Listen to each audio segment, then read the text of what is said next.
What is up, guys? I'm Menace Performance here, and I have my pre-LCI E90 335 XI here.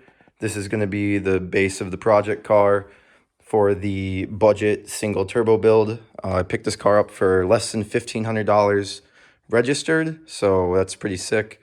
I already have like the turbos, downpipes, exhaust, everything pretty much undone and ready to go. BMW just decided that for the mounting point or the hoist point for the engine, they decided to use a tow hook to screw into the head. I think that's stupid. My E46 M3 with the S54 has a bracket mounted right off the head to lift it from, so I don't know why they had to do that and use a tow hook. It makes zero sense to me.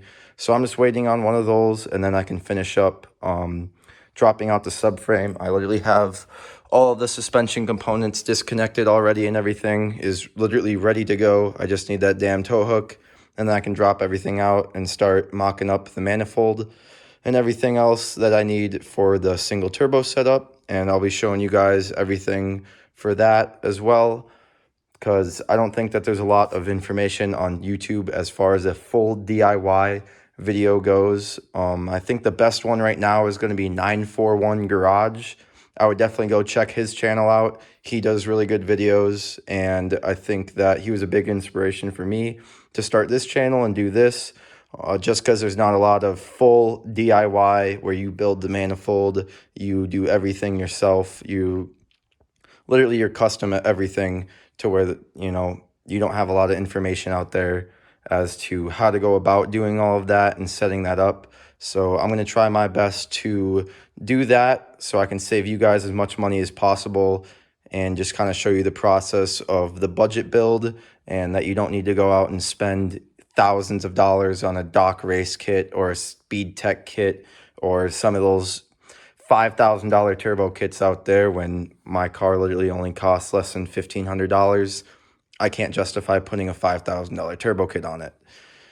With that being said, let's jump inside and I'll show you the breakdown of the turbo kit and how I'm going to build the manifold and how I plan to have everything set up and all the parts I'm going to use. So catch you inside.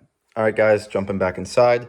I would appreciate if you guys did like, subscribe, share the channel if you thought it was interesting. If you got a homie that would think it would be interesting, it would really mean a lot to me, as I'm just starting out and trying to grow the channel as much as possible. So I'd really appreciate that. And yeah, enough of that. Looking at the manifold setup and how I'm going to use how I'm going to set it up, the parts I'm going to use, all that jazz.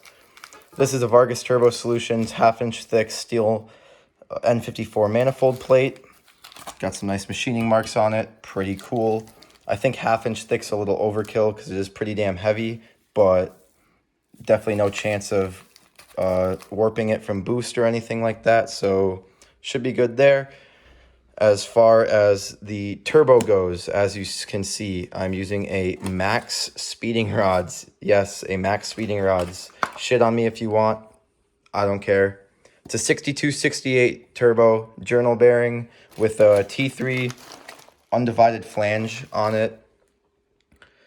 This turbo is $125 shipped to your house. At that price, I don't know what other turbo you could buy for seemingly as good of quality as this. Only time will tell if this is good quality or not, but my philosophy is at $125, I could keep one in my trunk and swap it in on the side of the road if it blew up. And even if it lasts me only a few thousand miles before it goes out, I'd really still consider that a win, and I'd probably still buy another one of these turbos, just because at the price, again, you can't beat it. So until then, I'm going to keep running this, and I think it should be perfect for the build I'm trying to do, since it is going to be a bare bones budget build as much as possible. So until then, I'm going to stick with this, but if it goes out, it goes out, and I can only blame the fact that I cheaped out on a turbo and nothing else, and I'll accept the fact of that. But as far as the rest of the manifold goes, we have a E30 M20 manifold here. I know it sounds weird, but just bear with me.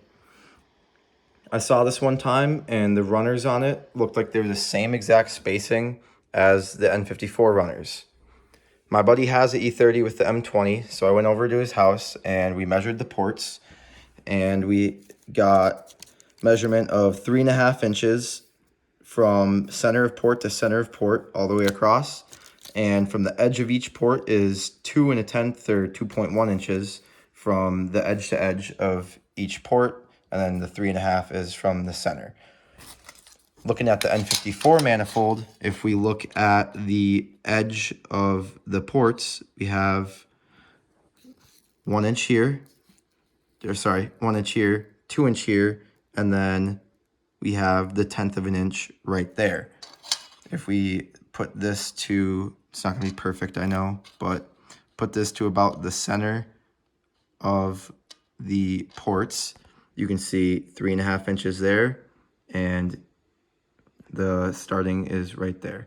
Obviously not perfect, because I only have one hand with the ruler, but as far as that goes, they're pretty much the same exact measurements all the way across the board for the spacing and sizing of the runners. So my plan is to chop the flange off of the E30 manifold and then weld on the runners to basically the whole assembly onto the N54 manifold. This one is technically supposed to be used with an internal wastegate turbo, so kind of like the turbos, the stock turbos on the N54, where the wastegates are built onto the turbo. This does look like a twin scroll manifold the way it's set up, since it does have a double merge right off of the T3 flange, but you do have about 2.5 inches of opening after the merge. So I know it's hard to see with the angle of it. I only have the one picture. But with that being said, my plan is to bung the wastegate right here as close as possible, since I'm going to be hood dumping the turbo and hood dumping the wastegate right off of the hood dump for the turbo. So to just keep everything simple, that's going to go right there. And since the turbo is going to be right there, both of them can route up together right there and should be easy and make everything simple. So that's the plan for the wastegate, to bung it right there. This doesn't have O2 sensors, so the plan for the O2 sensors is to bung them right after the merges on each bank. I say bank because it's an inline 6. Some people argue that there's no banks, but anyhow, my plan is to bung them right after the merges, because in my opinion, anything after this is pointless and it's not going to work, because you're only going to be measuring one cylinder of exhaust gases and not the entire 3 runners on each of the collectors. So right after the collectors right there, and then somewhere right in there, hard to see, but that would be the best spot to weld those in. As far as the wastegate goes, I'm going to be using a tile replica off of eBay for like $120. Again, the max speeding rods turbo combined with the fake tile wastegate, and only running wastegate spring pressure at first. Yes, that can be a little dangerous and may overboost the turbo, but whatever. It's a risk I'm willing to take with how cheap I'm building the car, and if it blows, it blows. But that's the plan for that, the flange, the turbo, and then I have O2 bungs coming that I just got off of Amazon, that replica tile wastegate, and then I have the 3.5 millimeter silicone vacuum tubing to run from there and stuff. And then obviously the catch can setup and all of the other stuff like that, the intercooler piping routing and all that jazz, I can show later on in another video. But just wanted to kind of do an overview of the build and the plan for the single turbo setup for the 335. So that's pretty much it for the setup of it and kind of the rundown. So yeah, guys, that's pretty much going to be it for this video.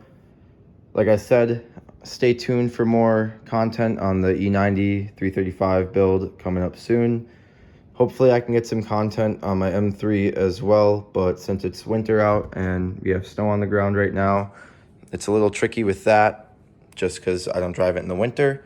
So yeah, with that being said, stay tuned for more build updates on the E90 and maybe some other videos sprinkled in here and there. But yeah, like I said, like, subscribe, comment, share with a friend. I'd really appreciate it, and hope you guys have a good one.